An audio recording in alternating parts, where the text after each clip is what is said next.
Baik, Assalamualaikum warahmatullahi wabarakatuh. Perkenalkan, nama saya Mama Farhan Jaya, NIM D02200031. Di sini saya akan menjelaskan penjaminan mutu perangkat lunak atau Software Quality Assurance atau SQA.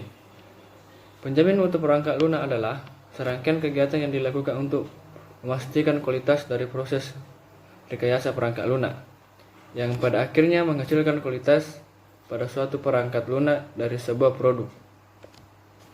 Kualitas perangkat lunak dapat diukur dengan cara diteliti dan diamati bahwa kualitas yang tepat dalam proses pengembangan perangkat lunak akan memiliki kualitas produk yang bagus dan lebih baik.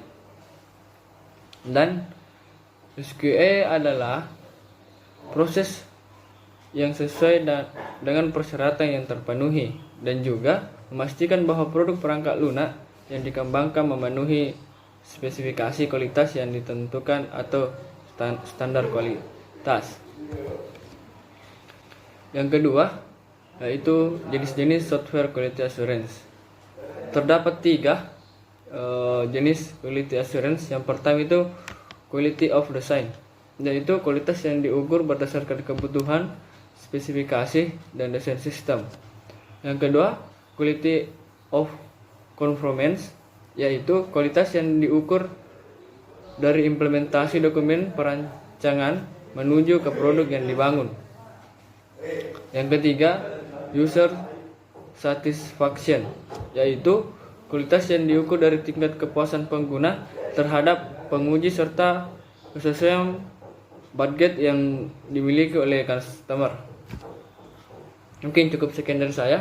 Wabillahi taufiq wal hidayah. Assalamualaikum warahmatullahi wabarakatuh. Baik, Assalamualaikum warahmatullahi wabarakatuh. Pertama-tama saya mengucapkan terima kasih atas kesempatan yang telah diberikan kepada saya.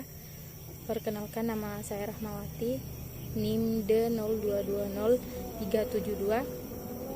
Adapun materi akan saya paparkan pada kesempatan kali ini yaitu alur Software Quality Assurance. Yang pertama ada rencana atau rancangan sesuai standar. Kemudian alur kedua yaitu prosedur dilaksanakan sesuai rencana. Alur yang ketiga ada produk diimplementasikan menurut standar. Kemudian selanjutnya ada tujuan software quality assurance, di mana yang pertama tujuan yang pertama yaitu untuk memastikan bahwa software yang dibuat dapat memenuhi standar kualitas sebuah software. Kemudian yang kedua, menyediakan ukuran-ukuran atau patokan-patokan yang didesain untuk memastikan suatu software berjalan sesuai fungsinya secara konsisten. Kemudian tujuan yang terakhir atau yang ketiga, melakukan modifikasi terhadap software tersebut tidak menghasilkan suatu masalah yang besar. Baik, itulah materi yang bisa saya sampaikan. Pemaparan materi selanjutnya saya berikan kepada pemateri selanjutnya. Sekian, terima kasih. Assalamualaikum warahmatullahi wabarakatuh. Perkenalkan, nama saya Zamrul Fikriya dengan NIM D02200377. Di sini saya akan melanjutkan materi yang dibacakan oleh teman saya sebelumnya. Pun materi yang saya baca yaitu aktivitas Software Quality Assurance. Aktivitas SQA atau aktivitas SQA terkait dengan proses perekayasaan perangkat lunak, rekayasa perangkat lunak secara berkelompok. Adapun tahapan prosesnya adalah yang pertama itu analisis kebutuhan, yang kedua desain sistem dan pengkodean, evaluasi, implementasi, pengujian, penyebaran dan pemeliharaan. Dan adapun proses aktivitasnya adalah yang pertama itu proses pendefinisian implementasi produk, lalu mengontrol kualitas dan yang dilakukan oleh software engineering. Untuk software engineering, kemudian penguji kontrol kualitas produk untuk memastikan bahwa pengujian direncanakan dengan baik dan dilakukan secara efisien untuk memungkinkan tertinggi sesuai kecapaian tujuan utamanya. Saya kembalikan kepada moderator. Assalamualaikum warahmatullahi wabarakatuh. Perkenalkan, nama saya Anggun Ananda, NIM D02200416. Di sini saya akan melanjutkan pemaparan materi dari teman saya. Pemaparan materi yang saya akan paparkan di sini yaitu SDLC atau System Development Life Cycle. Pengertian SDLC sendiri saya ambil di sini dari menurut para ahli. Yang pertama yaitu menurut O'Brien. SDLC menurut O'Brien adalah aplikasi penerapan dari penemuan permasalahan problem solving yang didapat dari pendekatan sistem atau system approach menjadi pengembangan dari solusi sistem informasi terhadap masalah bisnis. Dan yang kedua, adapun menurut Turban, SDLC atau System Development Life Cycle adalah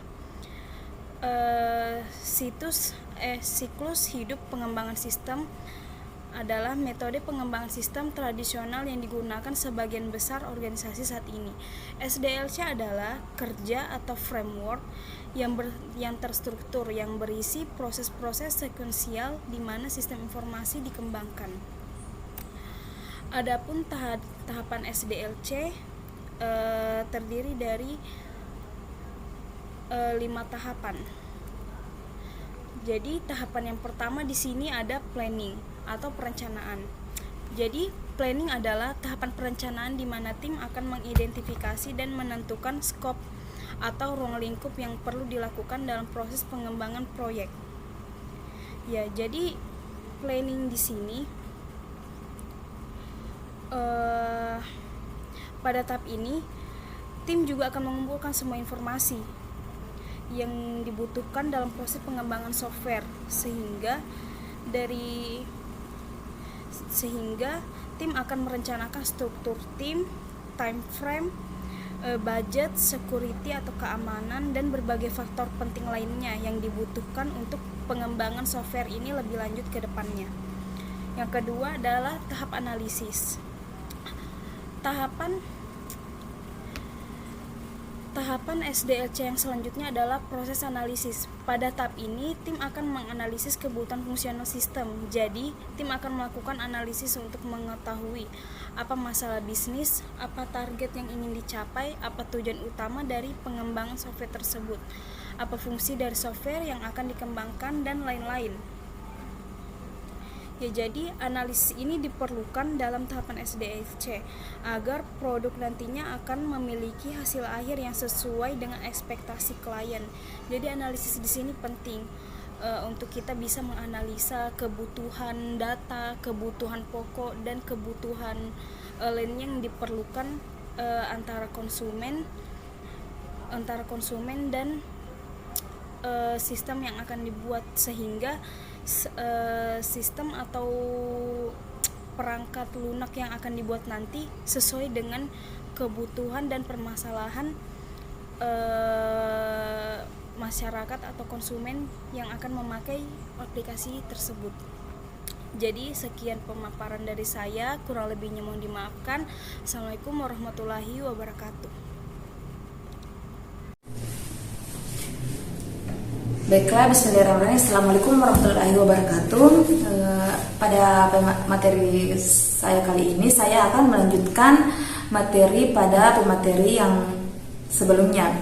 Adapun materi yang saya bawakan yaitu tahapan SDLC bagian ketiga itu testing. Tahapan SDLC ini akan melibatkan para software quality assurance QA untuk melakukan pengujian pada sistem dan menilai apakah software dapat bekerja sesuai dengan fungsionalitas yang diharapkan. Bagian keempat itu implementation dan release. Setelah fase pengujian perangkat lunak selesai dan tidak ada bug yang tersisa pada sistem, maka tahapan implementasi dapat dimulai. Tahap ini biasanya juga disebut sebagai tahap deployment. Tujuan dari tahap ini adalah untuk mendeploy perangkat lunak ke lingkungan produksi sehingga users dapat mulai menggunakannya. Adapun bagian kelima yaitu maintenance. Tahapan yang terakhir adalah proses maintenance atau pemeliharaan software. Di tahap ini Tim akan melakukan pemeliharaan sistem dan rutin melakukan pembaruan agar kinerja software tetap dapat optimal. Biasanya beberapa aktivitas maintenance yang dilakukan adalah yang pertama itu perbaikan bug ketika ada masalah yang dilaporkan.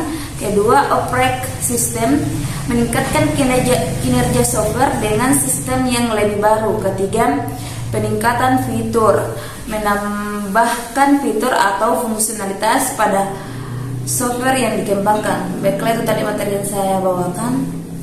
Saya kembalikan kepada moderator. Baik, terima kasih atas kesempatan yang diberikan kepada saya. Perkenalkan, nama saya Helda dari NIM D020514. Di sini saya akan melanjutkan pemaparan materi yaitu perundang-undangan SQA.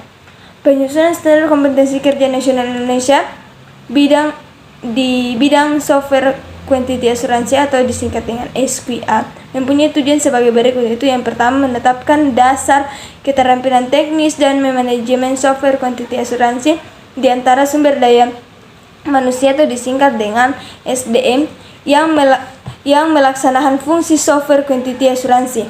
Yang kedua yaitu mengembangkan dan meremajakan keterampilan secara formal untuk tenaga kerja bidang software quantity asuransi yang terdiri dari beragam model pelatihan, program magang, praktik dan sertifikasi. Kemudian yang ketiga yaitu verifikasi pengetahuan dan keterampilan tenaga kerja bidang software quantity asuransi melalui pengujian sertifikasi standar. Nah, itu saya yang dapat saya sampaikan. Saya kembalikan kepada moderator.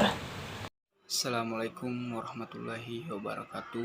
Perkenalkan, nama saya Mending. Di sini saya akan melanjutkan materi yang sebelumnya dibacakan oleh kelompok kami, yaitu perundang-undangan SQA.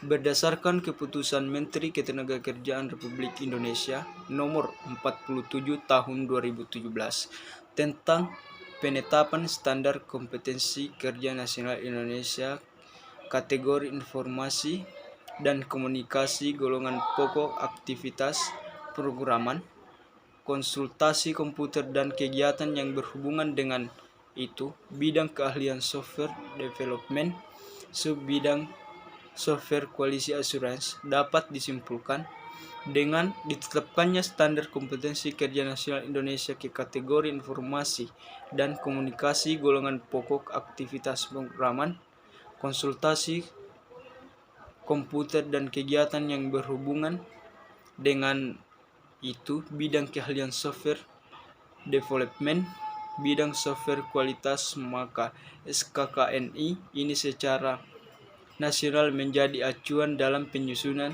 jenjang kualifikasi rasional penyelenggaraan pendidikan dan pelatihan profesi, uji kompetensi dan sertifikasi profesi. Dan saya kembalikan ke moderator.